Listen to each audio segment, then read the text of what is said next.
Welcome to the final episode of 10 Years Out, Stories from My Queer Community. I am your host, Sam, except not tonight. Tonight, I am hosted by my friend, Kimberly Culbertson. Hey, Sam. Yay. Thank you for being here. Very excited to get to celebrate you in this way. Yeah.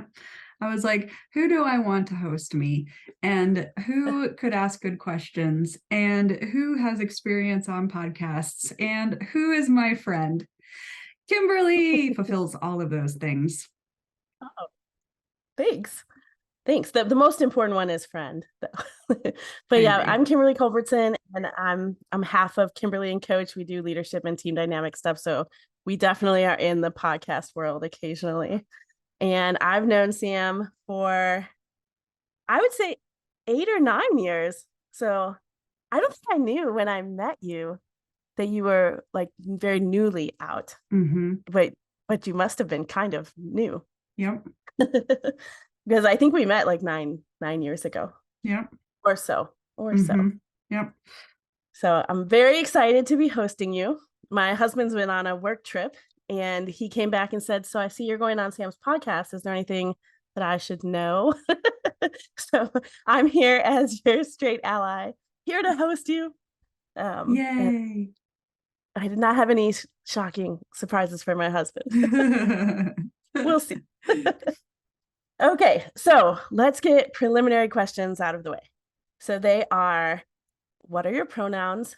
How do you identify? And how long have you been out? Although, spoiler alert, I think we might know the answer to that last one. Yeah, I think we might know that too. Pronouns are she, her, and I identify as queer, and I have been out for 10 stinking years. An entire decade. Excellent.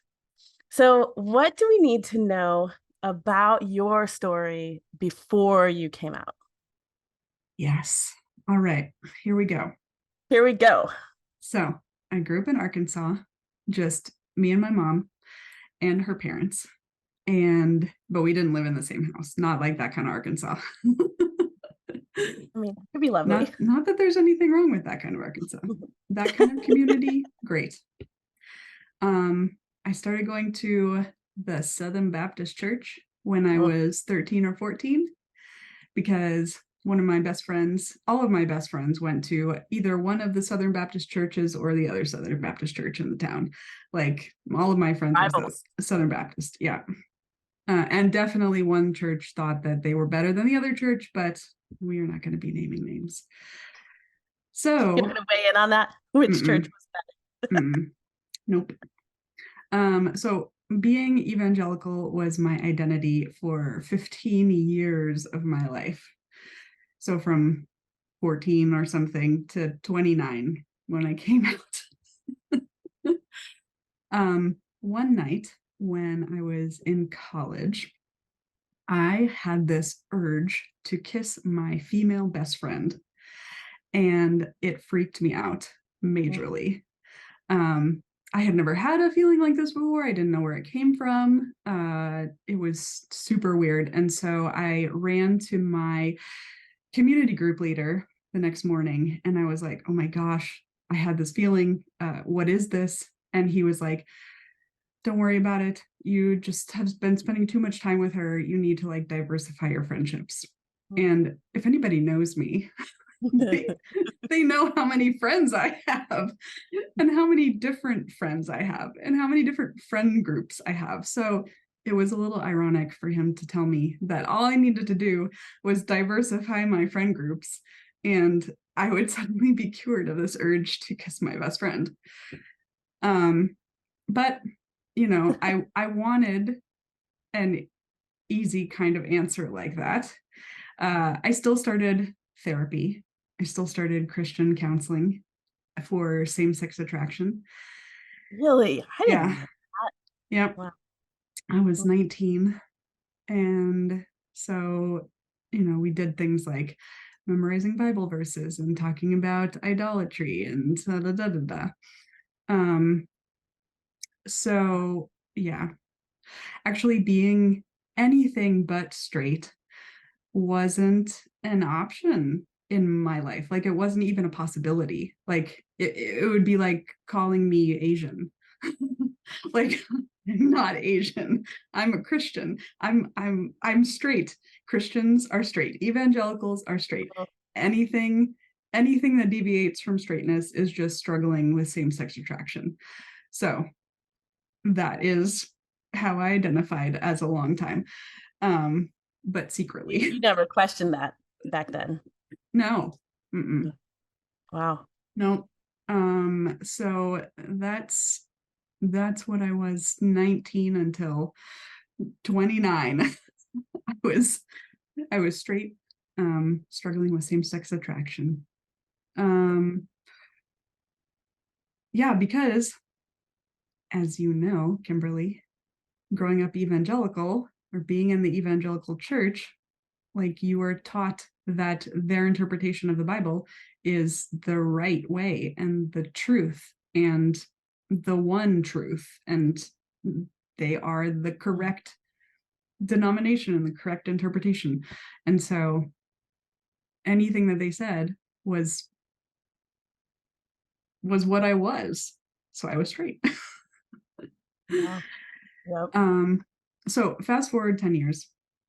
I'm living in Austin. I'm working for a Christian company and I'm still identifying as evangelical. And my best friend and I get invited to this group called the Human Empathy Project. And the Human Empathy Project's purpose was to try and bridge the culture divide between the church and the LGBT plus community. I was Okay. terrified going to this group. I was so skeptical. I was pretty argumentative in the group. It was the Oh, first time that I had met an actual gay person, and it was the first time that I had met a gay person who identified as Christian and had reconciled their faith and their sexuality together. And I was super skeptical. okay. Wait. So, in all those 10 years that you were struggling with same sex attraction, you never met a gay person? I don't think so. Not that I remember. I was so in this Christian bubble, so in this evangelical bubble that Mm. it was it was all I hung out with. They were all I hung out with. Mm. And yeah, somehow I never a gay person who was out like never entered my orbit. Wow. Okay. So now you're at the empathy project and you're feeling really nervous and kind of combative. Yep. Mm-hmm. And basically this event that my best friend and I went to, Austin best friend, not college best friend, it started this existential spiral for the both of us because unbeknownst to me at that time, she had also struggled with same-sex attraction. So it's like draws to like. Um, so it started this crazy spiral of, what if what if what if this isn't wrong? What if what Mm. we've been taught isn't right? What if you can be gay and Christian? And I wasn't even necessarily identifying it with myself yet. It was enough just to like rock the foundation of everything I'd been taught without even getting to self identity yet. Yeah. That sounds self-protective. Like I'll Maybe. think about it in theory, Mm-hmm. objectively. Yeah. Not about me. I'm not going to go there Right. yet. Exactly. And I was like talking about it like with my best friend to my best friend, like, hey, maybe this way that you are, maybe it's not wrong. Mm-hmm. Maybe Mm. you could love whoever you want to love. Like talking to her, like I don't have the same thing. Huh. Huh. Okay. So it was a very short time period between going to that meeting with her and then us realizing that we were in love with each other and owning up to that and confessing that to each other. Uh-huh. And I mean, this just was a bigger like spiral of what the heck is happening. It was terrifying, and it was the truest, brightest, most pure feeling I had ever experienced to acknowledge this truth. Yeah. And Hmm. yeah, and it wasn't about sex because we didn't have sex. It wasn't about that. It was about pure, selfless love. And I feel like a lot of the LGBT like world and culture and the heterosexual culture is like caught up in sex and having sex and who you're having sex with. And it's so much more than that. It's so much Yeah. more than a sexual attraction, even though that is a part of it. Um, Sure. Yeah. and for the first time in my life, I was like, what is wrong with this? Hmm. I don't understand. I've been taught that this is wrong. I've been taught that this isn't what God wants. I've been taught that this is abnormal and um, not the way things should be. But I don't feel that way at all. I feel like this is the rightest, most normal thing I've ever felt. And that if God is love and God created love, then this is the purest expression of God's love that I have ever felt. Hmm. So this created a crisis, Yeah. a faith crisis, a denominational crisis. Um, but we both came out to our families and our friends during that summer, and we enjoyed a short-lived official relationship before she decided that it wasn't what she wanted, and she wanted to have the husband and the babies and the traditional evangelical Christian family, that kind of thing, Mhm. and went away. So after she left, I was left to navigate all of this by myself and figure out who I was going to be um, after the relationship that brought me to coming out in the first place. Wow. Huh. I'm so glad I get to know you as who you are. Thanks. Oh, that sounds like a hard entry into coming out. Yeah, it wasn't Since easy. yeah, since you came out 10 years ago, what have you learned since then? What have you navigated since those moments that were, I'm sure, brutal after she left? Yeah. Um, so first of all, that coming out never stops. Mm, mm, So I have an example about this. It all right. happens, it happens every day with jobs, um, with friends, sometimes with strangers, uh, in group activities. Like somehow there's always a point when I have to come out in a small way or a big way, you know. But people assume that the default is straight, and so at some point you gotta be like, yeah, I'm not straight, I'm not straight. Which puts you in a pretty vulnerable situation. It can put you in, it does put you in a vulnerable situation to admit that you're outside of the norm, outside of the majority, outside of the typical. Um, and sometimes I don't feel safe enough to do that. So I am in this book club with my mom. I sort of infiltrated it because I really wanted to be in a book club, and it was the only one that was available. Um, and I like them, they're cool. But there are a lot of, I think, there are a lot of conservative women. They're all in Arkansas. And we read this book called The 100 Years of Lenny and Margot, which I 100% recommend. It is a beautiful, sweet book. Oh, Um, One of the main characters turns out that she has a relationship with a woman, and I really related to that part of the story, the struggle, and the love and the fear of talking about it because Margot was afraid to tell Lenny about it, that she would be judged. And so when the book club was having the discussion about the book, I was afraid to say that that was the part that I related to most because these are my mom's friends and they are conservative people who go to church, and I didn't know how they would accept it or receive it. So I didn't say anything, which feels weird, but like some situations just don't feel, you're just unsure of the safety of it. And it's really hard to be, Yeah. it's really hard to be rejected. Yeah. Even if it's Yes. strangers, even if it's Mm-hmm. strangers, it's really hard to be rejected. Even if their opinions don't matter or shouldn't matter. Like having to come out as different puts you in the vulnerable position of potentially being rejected by them or looked down upon or lectured to or quoted some Bible passage. And so Yep. sometimes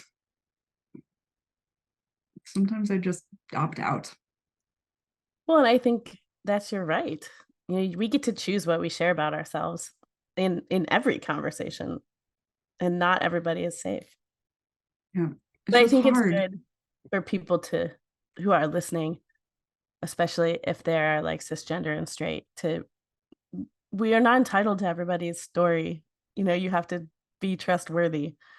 And I think we don't always do that well, you know. Yeah. Mm-hmm. And I want to be authentic. Like, I Yeah, I want to know you be, I know, yes, you know, do.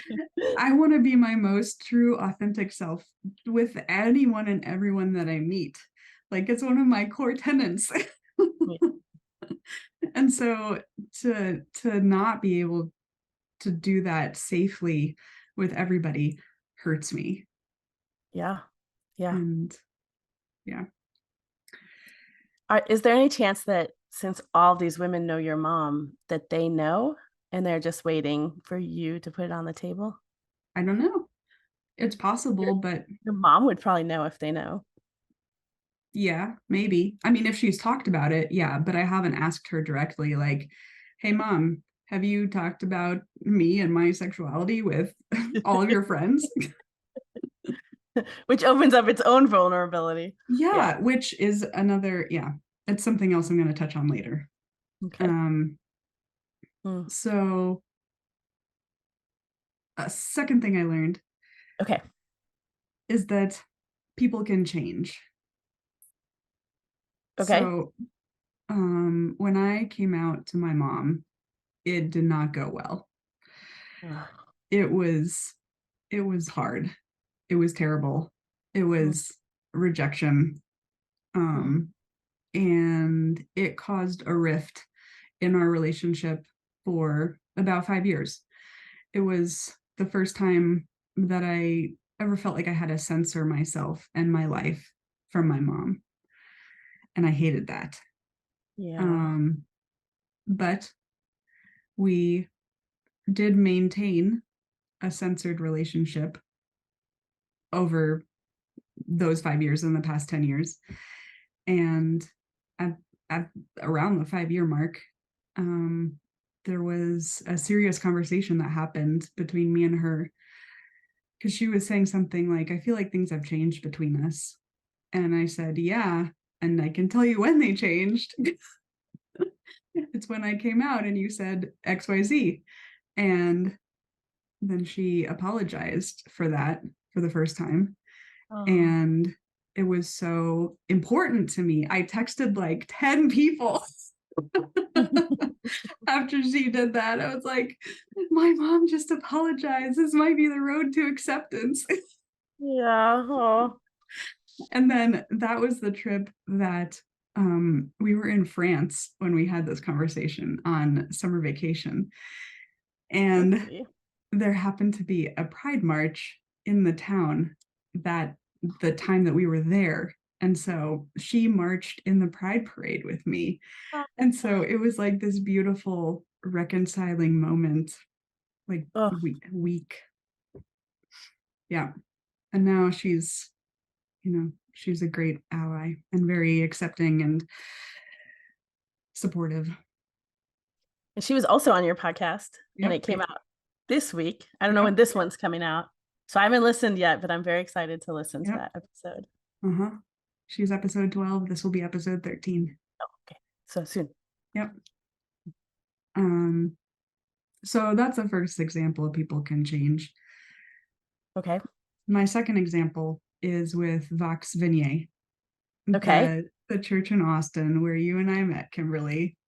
Actually, we met at Orange, and then you invited me to Vox. Yes. Yes. So you're the person who brought me into Vox. So Vox Vignette, when I came out, I immediately was like, evangelical brain was like, oh my gosh, I have to tell my pastors because they might not want me serving or leading or being involved with the church anymore. I don't know. And so I made like a little appointment with the head pastor and I told him like the whole story. And I was like waiting with bated breath for like, how is he going to respond to this? How is he going to respond to this? And he was very supportive and very empathetic. And it was the first time that a pastor had,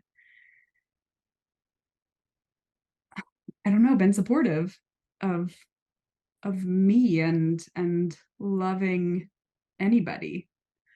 And maybe And even been willing to see you, yeah, because everyone else had responded like, no, you're confused yeah. or wrong. Mm-hmm. Yep. So, but he told me that um, he wasn't sure uh, how the other pastors felt. And so he needed to talk to them and it just makes sure that I could still keep leading the community group that I was co-leading. And so he did. He went back and talked to them, and they were like, "Yeah, sure, she can definitely keep leading."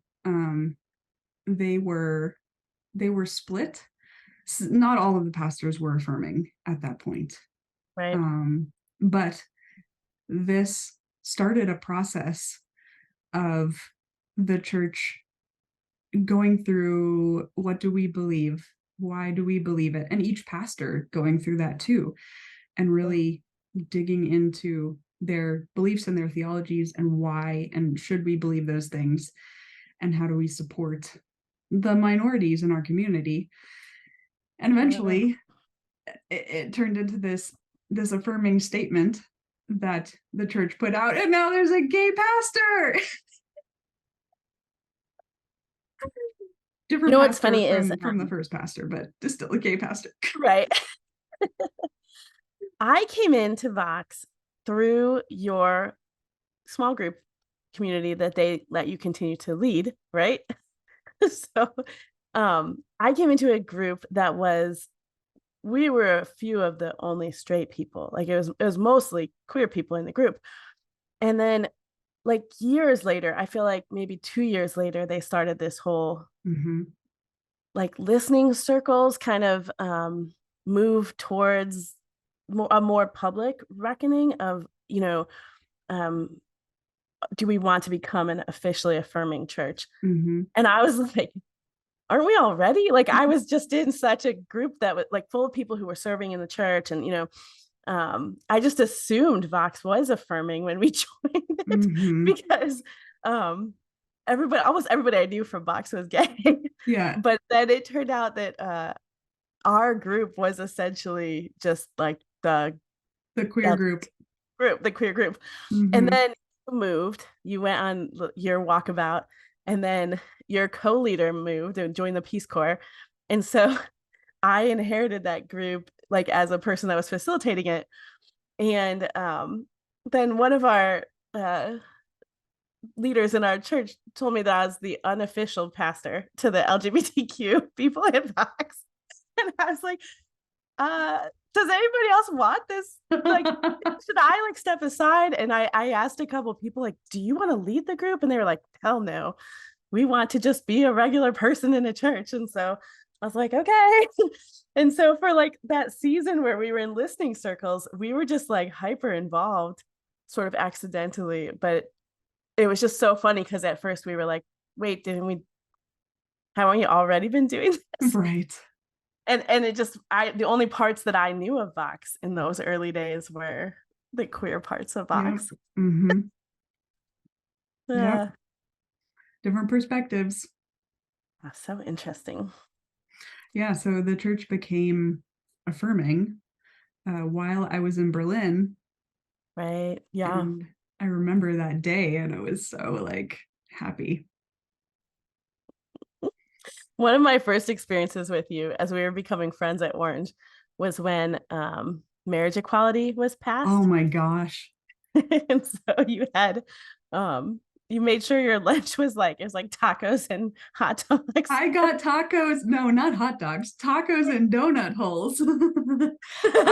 I went to Taco and Donut or Donut and Taco, whatever that place is, Donut Taco the Third. For The anyone who Donut Taco Palace. Donut Taco Palace the Third. For anyone who doesn't live in Austin, there are these donut taco places, breakfast taco places that are called Donut Taco Palace. And it's like Donut Taco Palace 1, 2, 3. I don't know how many there are now. They're pretty great though. Moving from the Midwest, we were like, what the heck? But we didn't understand breakfast tacos yet. Once you Mm-hmm. know about breakfast tacos, it's like, oh, of course you would serve them with donuts. Yeah, so I got tacos and donut holes for the whole Orange. Yep, and I took a picture with them. Yes, I remember the picture. Although clearly not that well because I put hot dogs in it. Yeah. So Yep. Okay, so pride came slowly for me because it was kind of traumatic. The whole coming yeah. out thing and realizing I wasn't straight was very traumatic.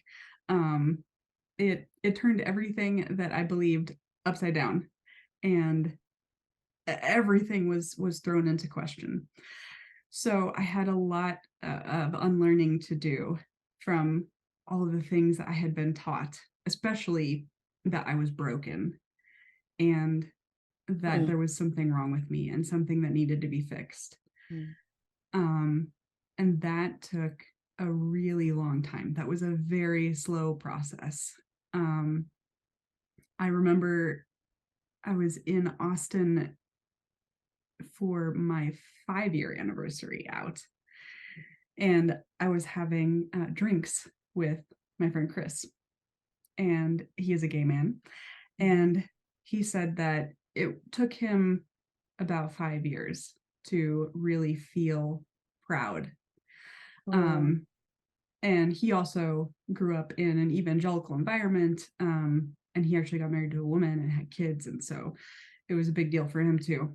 But he said it was 5 years until he could really feel proud. And I was sitting there with him and I was like, man, this is 5 years and I still don't feel proud. And it wasn't until I went to Edinburgh, Scotland, and I was in their pride parade. And it was the first pride parade that I had marched in. And that was the first time that I started to have this feeling of, oh, this is cool. These people are cool. Look at all of us like living our truths. And like there was a little like inkling of pride. And Yeah.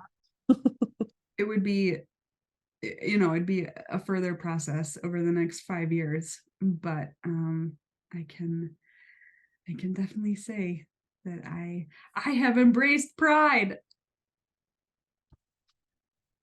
Well, it's about time. Mm-hmm. Yeah, I could be a late bloomer. You can. We've been proud of you the whole time. So it does matter. It does. Yeah. It really does matter to have support, Yeah. especially when you're dealing with your own inner internalized homophobia. Sure. Oh Yeah. my gosh. All right. So now that we know what you've learned since you came out, what do you wish that people understood? I wish that evangelicals and ultra conservatives understood how much damage they do to LGBT people through their words and their actions and their laws. Me too. I wish that people understood how much strength it takes for someone to come out. I wish that people would not say, "Oh, I knew," to someone who comes out to them. Okay. I think that they think it's affirming, Okay. like, "Oh, I knew you were not straight. I knew you were gay. I knew you were lesbian. I knew you were queer, whatever." I think they think that it's affirming, but when people said it to me when I came out, it just felt really bad. It made me feel bad.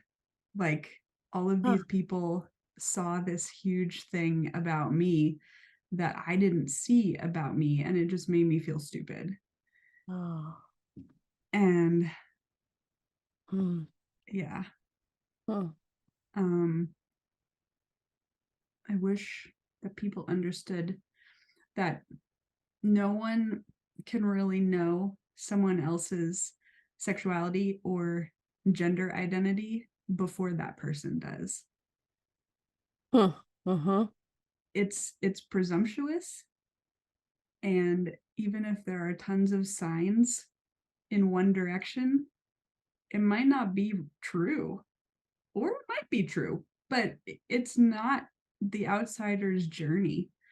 Yeah. It's not the outsider's story. So let that person have their own journey and figure out their life in their own time, and stop talking about other people's sexualities who haven't figured it out themselves. Hmm. Hmm. And I wish that people understood, to let queer people tell their own stories. So don't spread it without their permission. Yeah.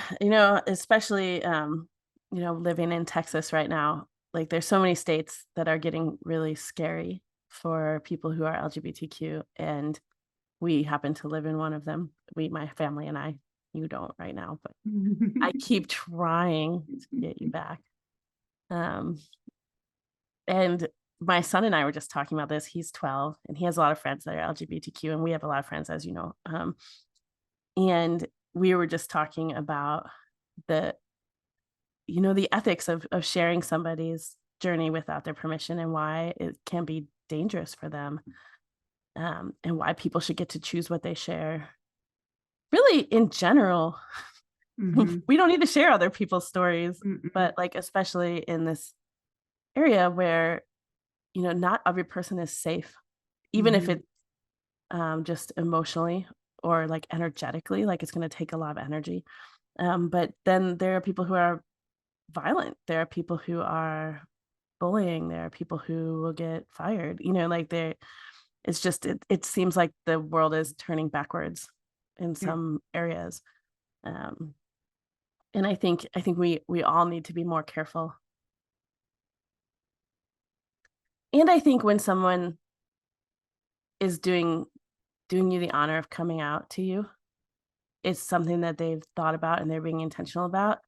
And like the best way to honor them is to listen to them, not to prove that you knew or that like you're Mm-hmm. like ready for this conversation. Or people get so scared about like, I don't know what to say. Mm-hmm. And really, there's not that much you need to say, like, especially if they're still talking, like just listen and really hear them. Mm-hmm. Ask nice questions. Mm-hmm. um Tell them you love them and you support them. yeah, yeah. And like when, I don't know, like not like are you sure? Like, that's not a nice question, but like, when did you start feeling this way? Like, give them a chance to tell more of their story. Mm-hmm. Um, and that's true for more things than just this, but Yeah, I think it's exactly. especially true when you're walking into a conversation, um, where you don't know how the person's going to respond, and they might respond with hatred or vitriol. Mm-hmm. Then once you have that conversation, there's a need for space. Yep. Okay, so if you could go back to your past self, what would you say to yourself? I would say, Sam, little Sam, Little Sam. your life isn't going to be the way you expected. Mm, Your foundations will be rocked. It will be hard, but you will end up in a beautiful and colorful place. You will gain more empathy and less judgment, and you will understand what it's like to be the other, and mm, you'll be better for it. mm. And you and your mom will still be best friends. Aw. When you are having this conversation with little Sam, how old is little Sam? Probably 8. Yeah. Aw. What'd you look like when you were 8? Did you have pigtails? No, I had shoulder length blonde hair and like curtain bangs. Is that what they're called? Like Sure, why bangs not? that went across here. And I had way more hair. Like my hair was thicker. Oh, So really? yeah, it was better hair. Mm. And I have this distinct memory of me in a pink cotton dress sitting on my twin bed, which had a green comforter, and I was holding a microphone and a tape recorder, and I was singing into this tape recorder some song that I loved at the time. And this is like a core childhood memory. That's who I'm talking to. Uh, That creative, spunky, shy, loving, kind little girl. is she young enough that she doesn't know yet that there will be parts of herself she needs to edit? Yeah. I like the idea of telling all our kids that, I mean, that by now Jack is 12 and he's already editing for sure. Mm, But to be able to say, like, life won't go the way you think it will, but you'll figure out who you are. mm-hmm. Um, and it will be vibrant and it'll be lovely, and Yep. you can trust who you are. Mm-hmm. Never outsource who you are. That's what I would say. And I outsourced for a long time. Well, me too. I mean, the church will do that to you, Mm-hmm. which I still love the church, but it's a problematic beastie. So Mm-hmm.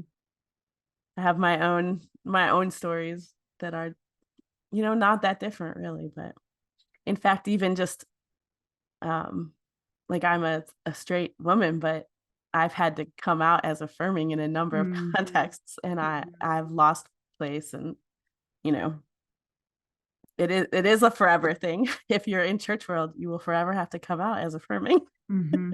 even if you are a straight person. Yep. uh, and you do the math. Is this worth the energy? Like, am I up for this today? Mm-hmm. I wish that wasn't what the church was doing to people. Yeah, me too. Let's make the church be better. So, Sam, we've reached the end of the official questions. And before we end your podcast, do you have a quote or a song lyric that you would like to send us out on? Yes, I have 2 actually. I'm excited. The first one is from Brene Brown, our girl Brene. And she said, owning our story and loving ourselves through that process is the bravest thing we'll ever do. Yeah. Renee. And then the second one is from Miss Dolly Parton. She said, I am not gay, but if I were, I would be the first one running out of the closet.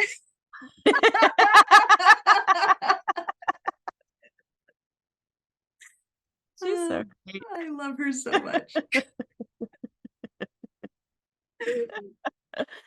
Well, however we get out of our closets, it doesn't have to be the first one for it to still be great. But Dolly's always great. Yeah. Thank you so much for doing this with me, Kimberly. Hi, you're welcome. Thanks for letting me host your podcast. Thank you to all of the listeners and viewers who have been along for this journey this whole month, this whole Pride Month. Thanks for tuning in and listening to the stories that have been shared and holding those stories with grace and honor. And please share these stories. These stories are all out here to be shared with people. So feel free, share to your heart's desire. Maybe there'll be a season 2. We'll see. And 11 years out. Yeah. I like it. Well, I feel really grateful that you've invited us into your story and into your community. And these episodes have been really, really excellent. Until the next podcast or the next season. I like it. Bye. Cheers, friend. I